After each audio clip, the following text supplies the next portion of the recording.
Thank you, Mr. Chairman, and thank you, Secretary Granholm, for being here. Your comments about transmission were music to my ears. One of our biggest challenges is figuring out how to deliver vast amounts of zero-emission electricity from rural areas where renewables are most generated to areas of high demand, and we have to expand and upgrade our long-distance, high-voltage transmission system. In the wake of the SEAM study that you mentioned, I introduced the Power On Act to provide FERC with backup regulatory authority to permit the build out of these cost-effective and reliable transmission systems when state-level opposition or apathy interferes. And there's a federal interest in doing this. I've shared that bill with your staff, and many of its provisions are included in the Clean Futures Act, and I hope that the budget for DOE can provide support for that very important work, because the federal government's going to have to take a hand in this.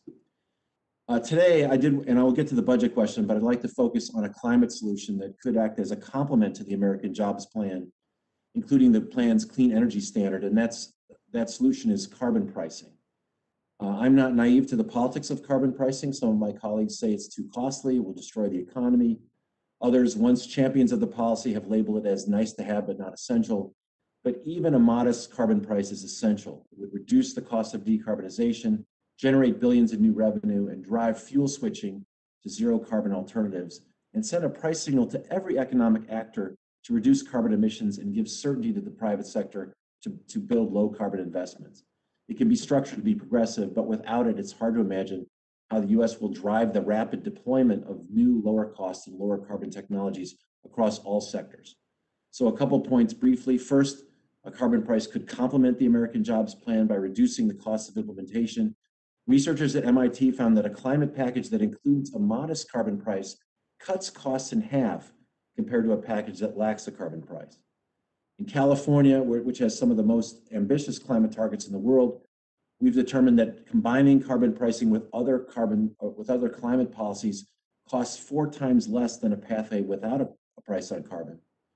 And the US climate approach has international implications. The EU's carbon price is near $60 a ton. The UK is launching a new carbon pricing program.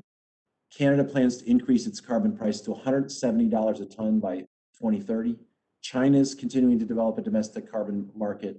And as the world moves towards ambitious carbon pricing, the US risks losing international credibility and being subjected to punitive border policies that could affect our industrial competitiveness. California has an advanced carbon pricing program. 11 Northeast states participate in a regional carbon market. And in Washington State, Governor Inslee and the legislature recently passed an economy-wide price on carbon. And there's significant evidence that it works. In 2019, more than 3,500 economists, including 28 Nobel laureates, supported it. In 2020, the CFTC's Climate-Related Market Risk Subcommittee concluded it's the single most important step to manage climate risk and drive the appropriate allocation of capital. In 2021, the National Academy of Sciences, Engineering, and Medicine recommended it, and not only scientists and academics, the Business Roundtable supports a carbon price. And finally, I have to say that in 2009, the Michigan State Climate Action Plan said Michigan should advocate a carbon price that's efficient, equitable, economy-wide, and based on a federal-state partnership. And I'm not trying to play gotcha here, but I do want to know, really from a budget perspective, what modeling do you have to show that the clean energy standard will be sufficient to meet our targets on time, with or without a carbon price? And can you provide that modeling, the support for that modeling in the budget, just so we really know that this is going to work? Yeah, okay. First, thank you so much for the question. I appreciate the passion and the sincere goal that we all have to reach these goals and figuring out the best path to get there. So, as you've noted, carbon pricing is one of many tools for addressing CO2 emissions. We've seen lots of countries and states try it, as you have identified. But the American Jobs Plan is really first and foremost this long-term strategy to modernize the economy, to build this economy for the future with the infrastructure that we need, and to do it in a way by trying to incentivize the technology that is necessary to build that zero carbon future. And the administration, it's their overall approach. It's the best. Madam Secretary, I went on too long, but specifically about the modeling, what Yeah. resources can the department dedicate to show us that this will work?